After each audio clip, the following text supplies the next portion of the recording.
to Fantastic History. I'm Sarah. And I'm Clay. We're a husband and wife duo who enjoy telling each other about amazing events, people, and mysteries throughout history. So we have a cruise coming up in a few weeks. Yeah. That we are very excited about. And the closer we get to our time at sea, the more I want to talk about, you guessed it, pirates. Ooh, pirates. Yeah. Well, it's also Women's History Month. So that makes this a perfect time for me to tell you about Queen Teuta of Illyria. Is she someone you're familiar with? I don't think so. Okay. Perfect. So we can start at the beginning. Okay. Or at least as close to the beginning as we can get. So Teuta was born in the 3rd century BCE. There's no more in-depth information about when she was born, nor can I find anything about her birth family or her age, or pretty much anything whatsoever about her background. Well, that's kind of tough. Yeah, it is. And in fact, I couldn't even tell you her real name because Teuta is the Illyrian word for queen. Illyrian. Illyrian, yes. Okay. So I suppose it's possible her parents named her that because, to be fair, my name is the Hebrew word for princess. That's just not the impression I got from my research, that her parents named her queen. That's a normal name that you would give a child. Right. Okay. But I do know she was born to the Ardiaei tribe in the Mediterranean region of Illyria, which today spans parts of Croatia, Bosnia, Slovenia, Montenegro, Kosovo, Serbia, and Albania. The Ardiaei tribe was the most prominent of several tribes inhabiting that region, and their kingdom was just about smack dab in the middle of that coastal area along the Adriatic Sea. From 250 BCE until 231, the Ardeaian kingdom was ruled by King Agron, who, at some unknown point during his reign, took Teuta as his queen. She was his second wife, so his first wife is known as Teuta, which is very confusing. I can only assume it means like ex-queen or something. Yeah, yeah. It's just maybe. Kind of odd. I wish there was a record of these women's real names because Agron sounds like a real name, whereas Teuta is not. Hard to believe that people were like not cool to women before the current era, but what do you know? And these are written records that we have. Yes. Okay. Yes. Like books or. Yeah, there's a lot of sources on this stuff. It's I know, like the name Illyria sounds like it's out of Game of Thrones or something, but Well, it sounds like it could be something out of like myth. like Greek mythology or something. No, this is very real. Okay. Very real. So Agron and Teuta had just one child together, a son named Penes, before their divorce, and he was still an infant when Teuta came on the scene. Okay. So anyway, Agron was big on the concept of aggressive expansion. And it's hard for me to say that without doing my Heath Ledger Joker impression. Aggressive expansion. That was not my best. I can do better. But take that with you into the night, okay? We'll find opportunities to bring it back. Oh, for sure. Don't worry about it. I'll rehearse it, and then next week, just anytime it's remotely appropriate, I'll try it again. So don't worry, guys. That was just the first go. Oh, all right. Boy. Okay, so Agron is big on aggressive expansion, and especially where his navy was concerned. Stop laughing at me. Stop it. It's cool. Thank you. Okay. So his navy. We're being aggressive with the Navy. So it makes sense, because they live by the sea. Plus, this was also a time where a lot of other heavy hitters were getting into the Navy game. He was so successful at this that he defeated the Greek Navy in 231 BCE. This was a huge deal and deserved to be celebrated. And celebrate he did. King Agron partied so hard over a period of several days that he developed pleurisy. Pleurisy? Yeah, so pleurisy is an inflammation of the lungs. Like, more specifically, there's like this thin layer of tissue around your lungs and kind of the lining of your chest that kind of buffers them from each other. So according to WebMD, Because I didn't really know either. Symptoms of pleurisy include fever and chills, a cough, pain that spreads to your shoulders and back, and a sharp stabbing pain that causes you to take small, shallow breaths because it's worse when you try to breathe deeply. So pleurisy, like as far as we know with modern medicine, pleurisy can be caused by lung cancer, sickle cell anemia, or mesothelioma. Like very serious things will cause it. But this dude got it from throwing a balls out rager for days on end. How?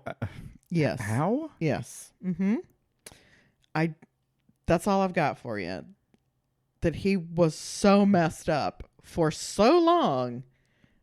I mean, maybe, I don't know. I'm not even going to speculate. I don't know. He was either misdiagnosed or he partied himself into into the science books. Yes. Right? Right, yeah. Which is pretty cool. It's incredible. I mean, get it. I mean, pleurisy, it can be treated today. It's very treatable, and it's more a symptom of something else than, the illness itself, but not so much in the 3rd century BCE. So, yeah, Agron literally drank himself to death in a matter of days. Wow, so he died from this? When it's time to party, he will always party hard. Yes, so he died. He just partied and died. He partied to death, yeah. He came here to drink booze and dominate the high seas, and he's all out of booze. And oh my God, no, that was supposed to be enough booze for everybody.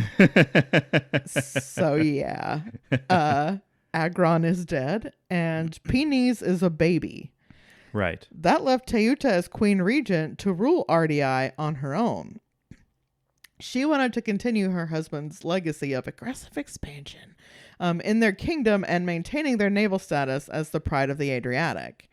But she also wanted to increase their wealth and status and to make it clear to the world at large that she was not to be messed with. Mm. She already had ships. She already had experienced navigators. Why not dabble in some light piracy? Really? Mm-hmm.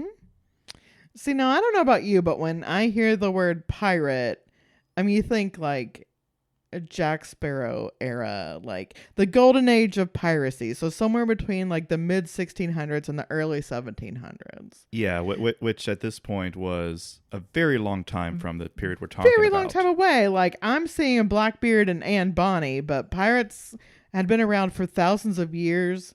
By this point, by Teuta's time, they had been around for thousands of years. Sure.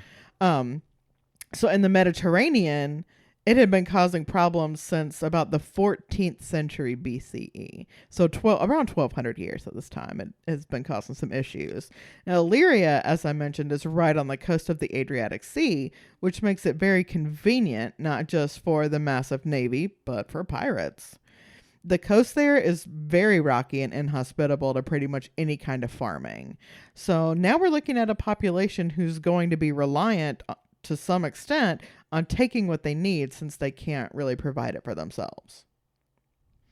So it's probably no surprise then that piracy was completely legal in Illyria, and it was considered lucrative, but it wasn't really a noble profession. Yeah, that makes sense. Do you think Teuta cared what people thought about her? Hell no. She set her pirates loose in the Mediterranean and told them to make her proud.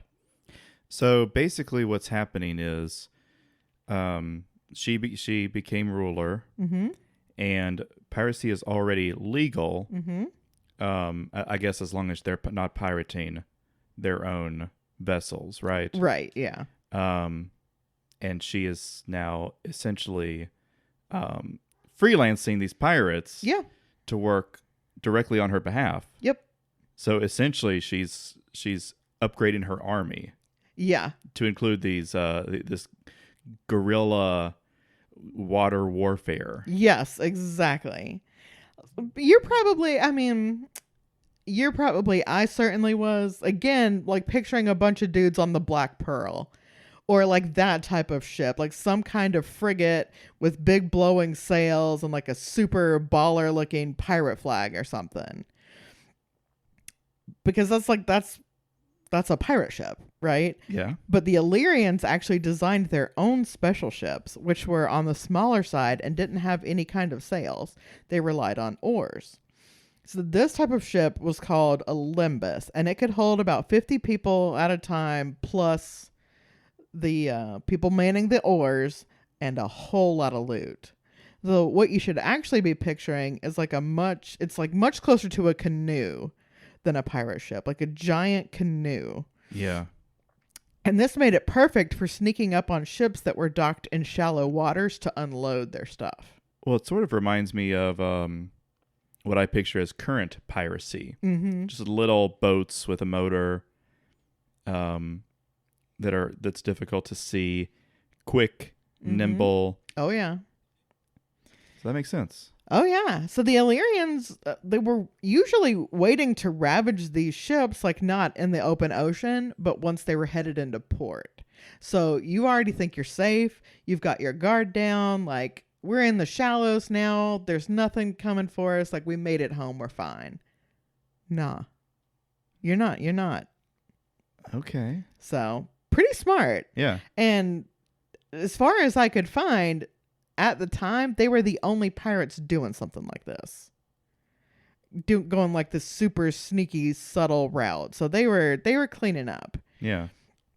So if you're anything like me and geography was never your best subject, it's worth noting at this point that directly across the Adriatic Sea from Ardiaei was a little empire you might be familiar with.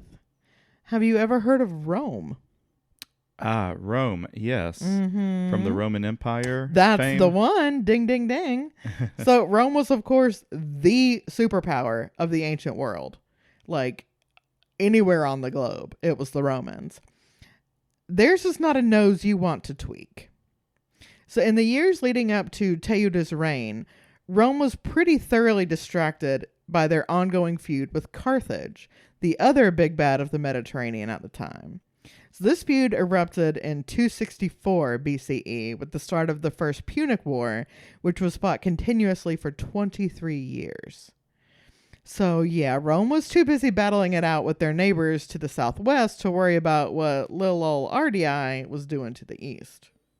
And what Ardiaei was doing was just some pillaging. Oh, for sure. Which I'm sure was much less of a problem. Certainly a problem, but it probably affected more so private merchants. Yeah. So once they finally emerged victorious, though, it became a different story.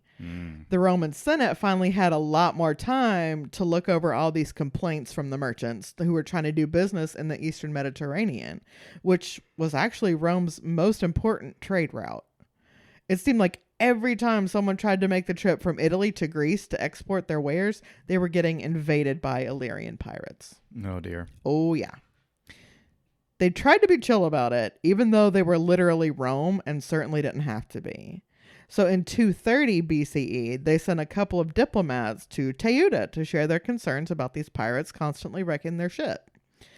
She heard them out, thought about it for about probably half a second, and then pointed out to them that piracy was perfectly legal in Ardiaei, and she had no intention of rewriting her late husband's laws to accommodate a bunch of randos. Like, who are you? Her stance was basically, if you don't like my pirates, then stay away from the sea. So, a couple of questions. Sure. If you know the answer. Well, I can only do my best. At this point, her son, the soon-to-be king, Peonies, yeah. was old enough to take the throne. No, he was like 4. But I thought it was... He was an infant when his father died. Oh, it was... Okay, so the war lasted 23 years, but at the tail end of that war is when this all started. Yes. Gotcha. Yeah. And so piracy is legal there, but it's not legal in Greece. Or Rome. Yeah. So when they're attacking these ships and taking what they can, they're not doing it in their waters. They're doing it in Greece's waters because they're like right at the shore. All along the Mediterranean, yeah. So Greece, Italy, like everywhere in the Baltic, like Yeah. all over the place. Yeah. So essentially, these pirates, who I'm sure Rome doesn't know, are being like patted on the back by the queen, are doing these illegal things in Greece, which Greece is illegal. But she is not going to what do you call it? What do you call it when you send criminals to the exile? Not exile. She's not going to send those criminals to Greece to be accountable for their crimes. Oh, yeah. Well, I should mention Rome is not worried about Greece. Rome is only worried about Rome. But they're not sending them to Rome either. Right.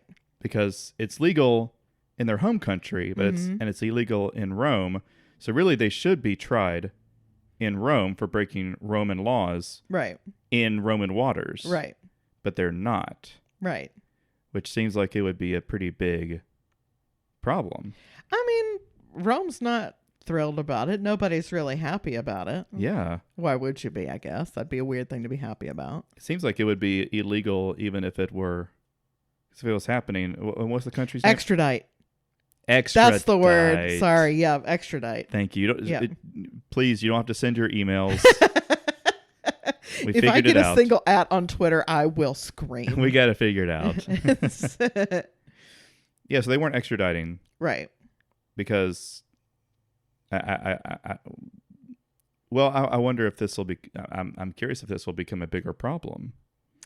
Well, let's go back to Teuta, who's over here like, stay out of the ocean if you don't like it, which is an incredible stance to take against Rome. And you're just like this much smaller nation, and you're a woman leading this much smaller nation, and you've only been at it for 1 year at this point. Like, that's nuts. Yeah. So Penis is only like 1 or 2, and this is going on. So he's got a ways to go. Gotcha. So one of the diplomats, when she's like, bye-bye, one of the diplomats explained to her that what they would do over in Rome, like, just here's an example of what you should be doing. If someone were to, over in Rome, if one of their citizens were caught engaging in such deplorable, uncivilized behavior, they would publicly execute them.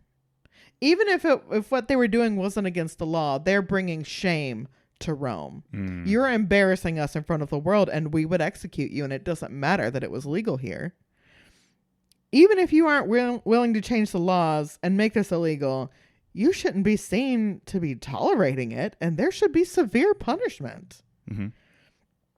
Teuta kept her cool during the meeting, but she decided there was going to be severe punishment. And I get that. I mean, who are you to come into my kingdom and tell me my people can't do something that's totally legal just because you don't like it? That sounds like a you problem, pal. Uh-oh. She made it a him problem. I mean, obviously the natural response to this would be to let them leave like everything was fine, capture their ships, slaughter one of the ambassadors, and take the other one as a hostage. Ooh. So that's exactly what she did. Ooh.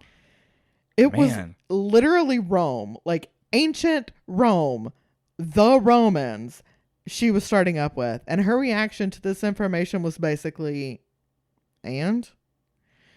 Iconic does not even begin to cover it. Like, that is crazy. She did exactly what he said she should do. She drug him out in front of a ton of people and had his head cut off.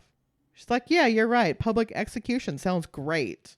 So this is like almost I'm sure that the Romans were viewing this as like barbarism because it's totally not civil. Oh yeah. To execute an ambassador. Yup. That's like a big deal. He was just there to talk. Like this is not a soldier. This is not like even like somebody high, like politically ranking. Like this is some dude who I'm sending to speak on my behalf.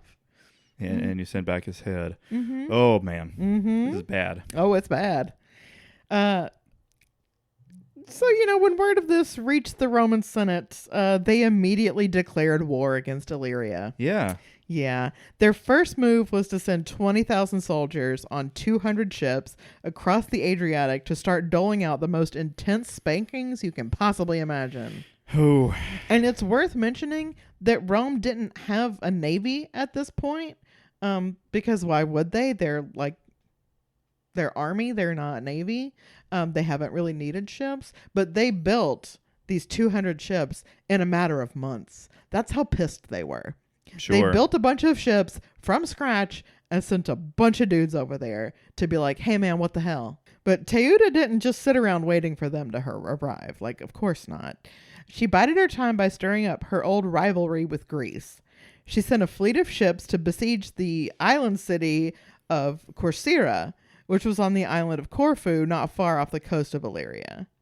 The Corcyraeans called for aid from the Greeks, who scuttled on down, expecting to basically be home in time for dinner. Like, yeah, don't even worry about it. But they never even made it to Corfu. Teuta's ships met them along the route near the island of Paxus.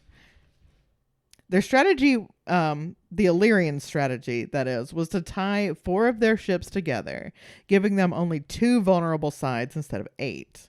5 Greek ships ended up getting ensnared by the ropes, with 4 of them being captured and the 5th one sinking. Wow. What remained of the Greek forces turned tail and ran back home. Dang. Oh yeah, she wasn't messing around. So they weren't just pirates. They were like controlling the seas. And this was probably not just the pirates at this point. This was the navy too, yeah? This specific incident with Greece was just the pirates. Just the pirates. Just the pirates, yeah. This is weird. On her orders, yeah. She was queen of the pirates too, just as much, because it's legal. You answer to her. You pay your dues to her. Like, yeah. Dang. Oh yeah. So the Corcyraeans kind of had no choice but to accept that Illyria was their mom now, and they made peace with it. Teuta put a dude named Demetrius in charge of the city before heading back to Ardiaei to wait for Rome. She was feeling really good about that decision because Demetrius had served her husband in Paxos and was known to be a pretty stand-up dude. Like, he was a known entity. She felt real comfortable with him. Mm-hmm. Nobody really had time to get comfortable again, though, before the Romans arrived. Like, pretty much as soon as her butt hit the sea, like, oh god, the Romans are here.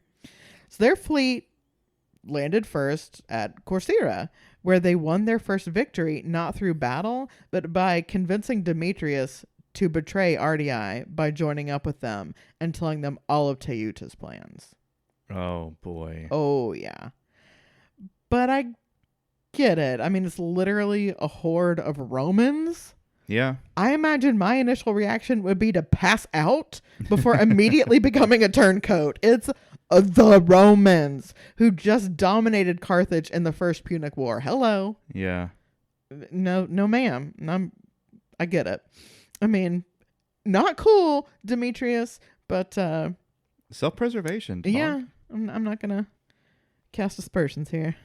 This stung Teuta because she had just given him that job. Mm-hmm. To say she was not happy would just be silly. There wasn't really time to start plotting her revenge, though, because now a second horde of Romans had taken Apollonia. So she was under threat of being surrounded by Romans, on land and by sea. Eek. Yeah. So, I mean, if it was just the sea, she's got the upper hand. But on land, the Romans dominate. They captured tribe after tribe of Illyrians as they moved ever closer to Teuta in the capital city of Scodra, and the Illyrian ships began to flee the coastal cities in terror, the navy and the pirates.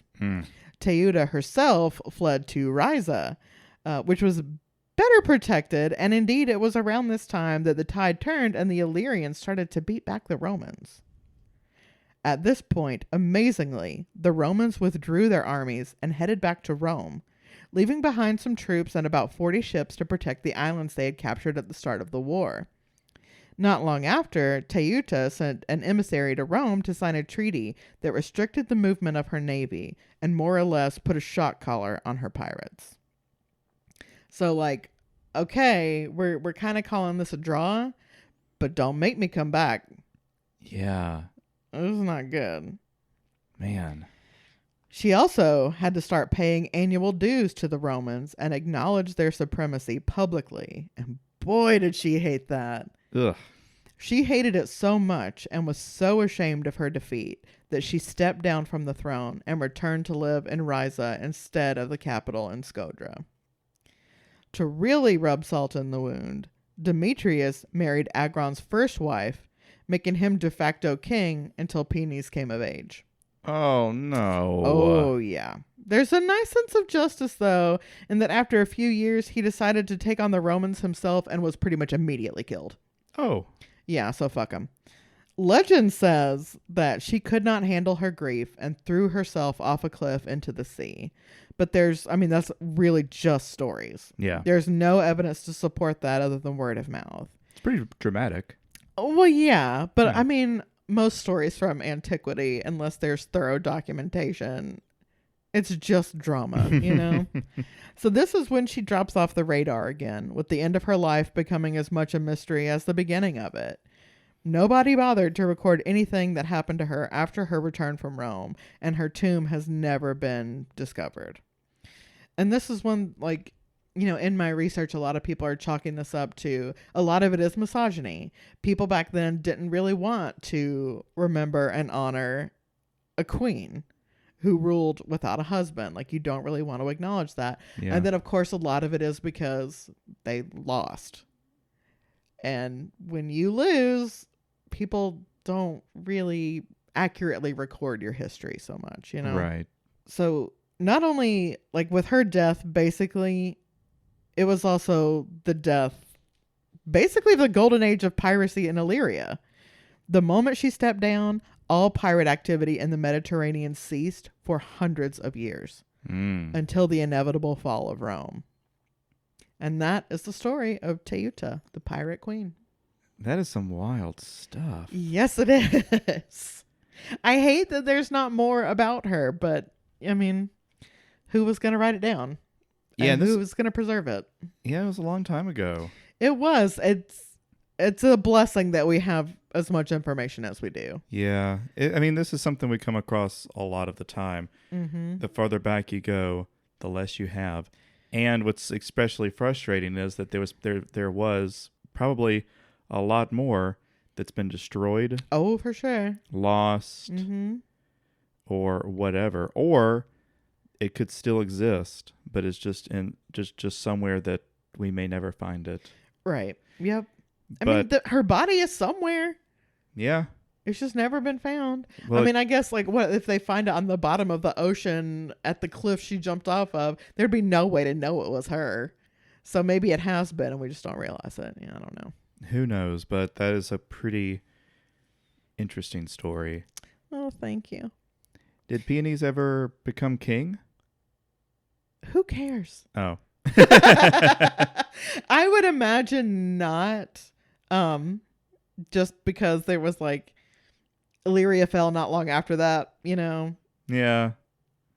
Probably nothing good happened to him. Demetrius is out here just getting himself killed to death, and who knows, you know. Sure. And by that point, he was probably only 5. I just don't feel like it went very well for him. It'd be very easy to overthrow a 5-year-old with no dad.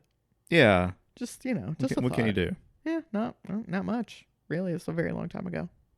Well, thanks for listening and giving us a little bit of your time today. Hopefully you enjoyed that story. And if you did, please take a second to rate, review, and subscribe on whatever podcast platform you use. I feel like by this point, most people have turned off the podcast, right?